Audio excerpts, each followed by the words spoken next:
भगवान विष्णु ने लोक कल्याण के लिए किए 5 छल।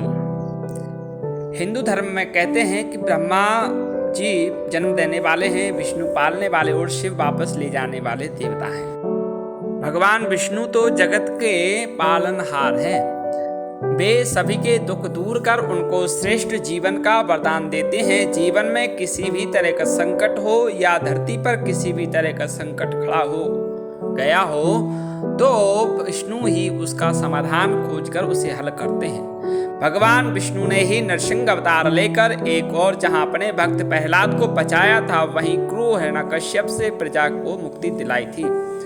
उसी तरह 12 अवतार लेकर उन्होंने भयंकर हिरण्याक्ष का वध करके देव, मानव और अन्य सभी को भयमुक्त किया था।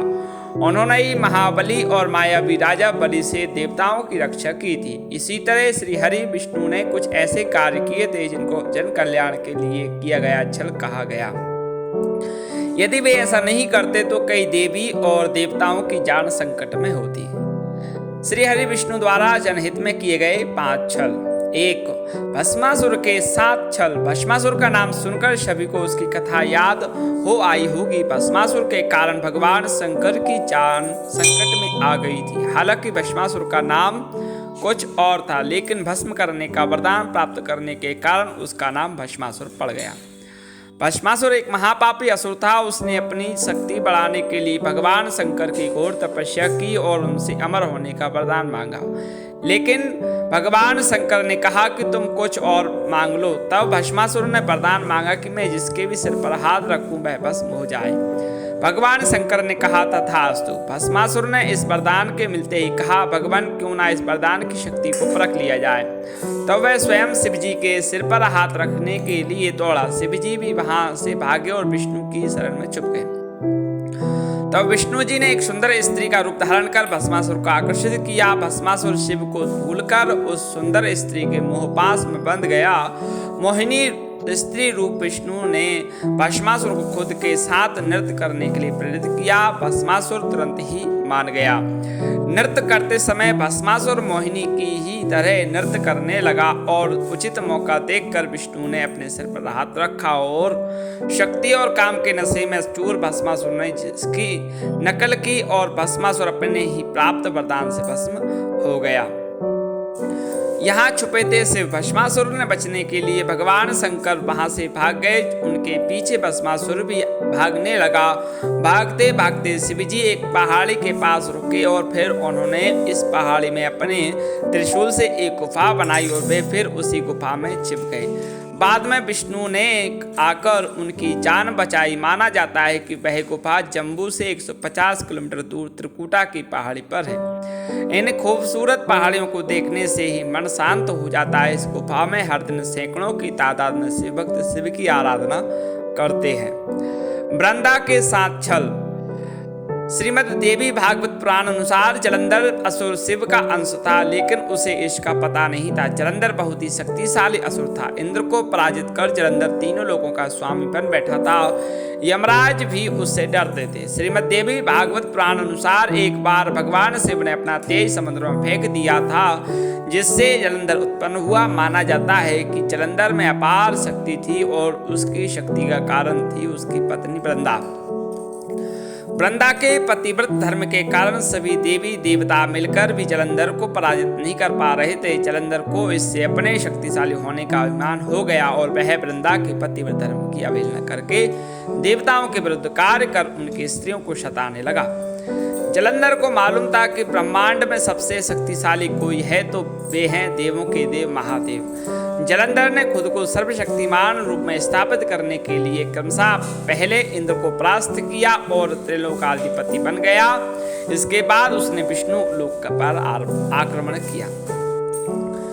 जलंधर ने विष्णु को परास्त कर देवी लक्ष्मी को विष्णु से छीन लेने की योजना बनाई। इसके चलते उसने वैकुंठ पर आक्रमण कर दिया, लेकिन देवी लक्ष्मी ने जलंधर से कहा कि हम दोनों ही जल से उत्पन्न हुए, इसलिए हम भाई बहन हैं। देवी लक्ष्मी की बातों से जलंधर प्रभावित हुआ और लक्ष्मी को बहन मानकर वैकुंठ से चला गया। इसके बाद उसने कैलाश पर आक्रमण करने की योजना बनाई और अपने सभी असुरों को इकट्ठा किया और कैलाश जाकर देवी पार्वती को पत्नी बनाने के लिए प्रयास करने लगा। इससे देवी पार्वती क्रोधित हो गई और तब महादेव को जलंधर से युद्ध करना पड़ा। लेकिन वृंदा के सतीत्व के कारण भगवान शिव का हर प्रहार जलंधर निष्फल कर देता था। अंत में देवताओं ने मिलकर योजना बनाई और भगवान विष्णु जलंधर का वेश धारण करके वृंदा के पास पहुंच गए। वृंदा भगवान विष्णु को अपना पति जलंधर समझकर उसके साथ पत्नी के समान व्यवहार करने लगी। इससे वृंदा का पतिव्रत धर्म टूट गया और शिव ने जलंधर का वध कर दिया। विष्णु द्वारा सतीत्व भंग किए जाने पर वृंदा ने आत्मदाह कर लिया। तब उसकी राख के ऊपर तुलसी का एक पौधा जन्मा और तुलसी देवी वृंदा का ही स्वरूप है, जिसे भगवान विष्णु लक्ष्मी से भी अधिक प्रिय मानते हैं। भारत के पंजाब प्रांत में वर्तमान जालंधर नगर जलंधर के नाम से ही है। जालंधर में आज भी असुरराज जलंधर की पत्नी देवी वृंदा का मंदिर मोहल्ला कोट किशनचंद में स्थित है। मान्यता है कि यहाँ एक प्राचीन गुफा थी जो सीधी हरिद्वार तक जाती थी। माना जाता है कि प्राचीन काल में इस नगर के आसपास 12 तालाब हुआ करते थे। नगर में जाने के लिए नाव का सहारा लेना पड़ता था। मोहिनी बनकर किया असुरों के साथ छल। जब इंद्र दैत्यों के राजा बलि से युद्ध में हार गए, तब हताश और निराश हुए देवता ब्रह्मा जी को साथ लेकर श्री हरि विष्णु के आश्रय में गए और उनसे अपना स्वर्ग लोक वापस पाने के लिए प्रार्थना करने लगे। श्री हरि ने कहा कि आप सभी देवता गण दैत्यों से सुलह कर लें और उनका सहयोग पाकर मंदराचल को मथाने तथा बासुकी नाग को रस्सी बनाकर क्षीर सागर का मंथन करें। समुद्र मंथन से जो अमृत प्राप्त होगा उसे पिलाकर मैं आप सभी देवताओं को अजर अमर कर दूंगा। तत्पश्चात देवता दैत्यों का विनाश करके पुनः स्वर्ग का आधिपत्य कर सकेंगे। देवताओं के राजा इंद्र दैत्यों का राजा बलि के पास गए, उनके समक्ष समुद्र मंथन का प्रस्ताव रखा, अमृत की बात बताई। अमृत के लालच में आकर दैत्यों ने देवताओं का साथ देने का वचन दिया। देवताओं और दैत्यों ने अपनी पूरी शक्ति लगाकर मंदराचल पर्वत को उठाकर समुद्र तट पर ले कर जाने की चेष्टा की, लेकिन वो नहीं उठा पाए। तब श्री हरि ने उसे उठाकर समुद्र में रख दिया। मंदराचल को मथानी एवं बासुकी नाग की रस्सी बनाकर समुद्र मंथन का शुभ कार्य आरंभ हुआ। श्री विष्णु की नजर मथानी पर पड़ी तो जो कि अंदर की ओर धंसती चली जा रही थी। यह देखकर उन्होंने स्वयं कश्यप बनकर अपनी पीठ पर मंदराचल पर्वत को रख लिया। इसके बाद में समुद्र मंथन से लक्ष्मी, कौस्तुभमणि, पारिजात, सुरा, धर्मंतरी, चंद्रमा, पुष्पक, ऐरावत, पांचजन्य, शंख, रंभा, कामधेनु, उच्च सर्वा, अंत में अमृत कुंभ निकले, जिसे लेकर धन्वंतरी जी आए। उनके हाथों से अमृत कलश छीनकर दैत्य भागने लगे ताकि देवताओं से पूर्व अमृत पान करके भी अमर हो जाएं। दैत्यों के बीच कलश के लिए झगड़ा शुरू हो गया और देवता हताश खड़े थे। श्री विष्णु अति सुंदर नारी का रूप धारण करके देवता और दैत्यों के बीच पहुंच गए और उन्होंने अमृत को समान रूप से बांटने का प्रस्ताव रखा। दैत्यों ने मोहित होकर अमृत का कलश श्री विष्णु को सौंप दिया। मोहिनी रूपधारी विष्णु ने कहा कि मैं जैसे भी विभाजन का कार्य करूं, चाहे वह उचित हो या अनुचित, तुम लोग बीच में बाधा उत्पन्न न करने का वचन दो, तभी मैं इस काम को करूंगी। सभी ने मोहिनी रूपी भगवान की बात मान ली। देवता और दैत्य अलग अलग पंक्तियों में बैठ गए। मोहिनी रूप धारण करके विष्णु ने छल से सारा अमृत देवताओं को पिला दिया, लेकिन इससे दैत्यों में भारी आक्रोश फैल गया। इसके बाद में असुरराज बलि के साथ छल। असुरों के राजा बलि की चर्चा पुराणों में बहुत होती है। वह अपार शक्तियों का स्वामी लेकिन धर्मात्मा था। दान पुण्य करने में वह कभी पीछे नहीं रहता था। उसकी सबसे बड़ी खामी यह थी कि उसे अपनी शक्तियों पर घमंड था और वह खुद को ईश्वर के समकक्ष मानता था और वह देवताओं का घोर विरोधी था। कश्यप ऋषि की पत्नी दिति के दो प्रमुख पुत्र हिरण्यकश्यप और हिरण्याक्ष थे। हिरण्यकश्यप के 4 पुत्र थे, अनुहलाद, प्रहलाद, भक्त प्रहलाद और संहलाद। प्रहलाद के कुल में विरोचन के पुत्र राजा बलि का जन्म हुआ। राजा बलि का राज्य संपूर्ण दक्षिण भारत में था। उन्होंने महाबलीपुरम को अपनी राजधानी बनाया था। आज भी केरल में ओणम का पर्व राजा बलि की याद में ही मनाया जाता है। राजा बलि ने विश्व विजय की सोचकर अश्वमेध यज्ञ किया और इस यज्ञ के चलते उसकी प्रसिद्धि चारों ओर फैलने लगी। अग्निहोत्र सहित उसने 98 यज्ञ संपन्न कराए थे और इस तरह उसके राज्य और शक्ति का विस्तार होता ही जा रहा था। तब उसने इंद्र के राज्य पर चढ़ाई करने की सोची। इस तरह राजा बलि ने 99 यज्ञ की घोषणा की और सभी राज्यों और नगरवासियों को निमंत्रण भेजा। देवताओं की ओर गंधर्व और यक्ष होते थे तो दैत्यों की ओर दानव और राक्षस। अंतिम बार हिरण्यकश्यप के पुत्र प्रहलाद और उनके पुत्र राजा बलि के साथ इंद्र का युद्ध हुआ और देवता हार गए। तब संपूर्ण जम्बूद्वीप पर असुरों का राज हो गया। लेना पड़ा वामन अवतार। वामन ऋषि कश्यप तथा उसकी पत्नी अदिति के पुत्र थे। वे आदित्यों में 12वें थे। ऐसी मान्यता है कि वे इंद्र के छोटे भाई थे और राजा बलि के सौतेले भाई। विष्णु ने इसी रूप में जन्म लिया था। देवता बलि को नष्ट करने में असमर्थ थे। बलि ने देवताओं को यज्ञ करने जितनी भूमि ही दे रखी थी। तब सभी देवता विष्णु की शरण में गए। विष्णु ने कहा कि वह भी बलि भी उनका भक्त है, फिर भी वे कोई युक्ति सोचेंगे। तब विष्णु ने अदिति के यहाँ जन्म लिया और एक दिन जब बलि यज्ञ की योजना बना रहा था तब वे ब्राह्मण वेश में वहां दान लेने पहुंच गए। उन्हें देखते ही शुक्राचार्य उन्हें पहचान गए। शुक्र ने उन्हें देखते ही बलि से कहा कि हे विष्णु, मुझसे पूछे बिना कोई भी वस्तु उन्हें दान मत करना, वे विष्णु हैं, ऐसा बलि से कहा शुक्राचार्य ने। लेकिन बलि ने शुक्राचार्य की बात नहीं सुनी और वामन के दान मांगने पर उनको 3 पग भूमि दान में दे दी।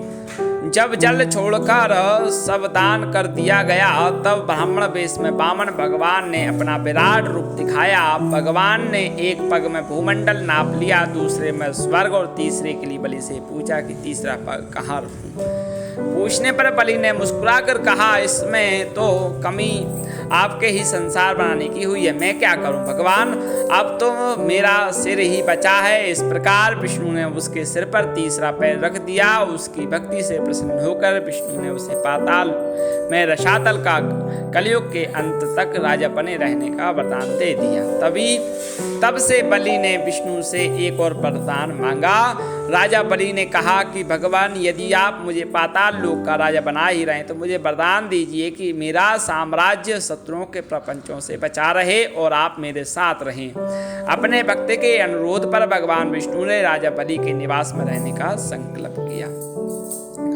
पातालपुरी में राजा बलि के राज्य में 8 पहर भगवान विष्णु सशरीर उपस्थित रहे, उनकी रक्षा करने लगे और इस तरह बलि निश्चिंत होकर सोता था और संपूर्ण पातालपुरी शुक्राचार्य के साथ रहकर एक नए धर्म राज्य की व्यवस्था संचालित करता है।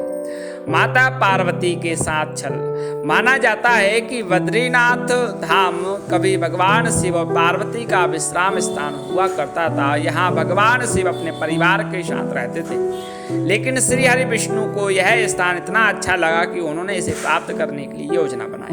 पुराण कथा के अनुसार सतयुग में जब भगवान नारायण बद्रीनाथ आए तब यहाँ बदरियों यानी बेर का वन था और यहाँ भगवान शंकर अपनी अर्धांगिनी पार्वती जी के साथ मजे से रहते थे।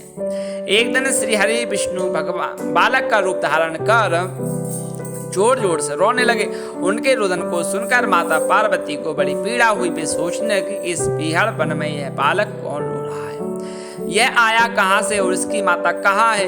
यही सब सोचकर माता को बालक पर दया आ गई। तब वे उस बालक को लेकर अपने घर पहुंची। शिवजी तुरंत ही समझ गए कि यह कोई विष्णु की लीला है। उन्होंने पार्वती से इस बालक को घर के बाहर छोड़ देने का आग्रह किया और कहा कि वह अपने आप ही कुछ देर रोकर चला जाएगा, लेकिन पार्वती माँ ने उनकी बात नहीं मानी और बालक को घर में ले जाकर चुप कराकर सुलाने लगी।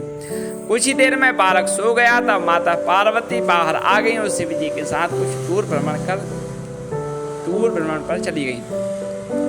भगवान विष्णु को इसी पल का इंतजार था। उन्होंने उठकर घर का दरवाजा बंद कर दिया। भगवान शिव और पार्वती जब घर लौटे तो द्वार अंदर से बंद था। उन्होंने जब बालक से द्वार खोलने के लिए कहा तब अंदर से भगवान विष्णु ने कहा कि अब आप भूल जाइए भगवान, यह स्थान मुझे बहुत पसंद आ गया है।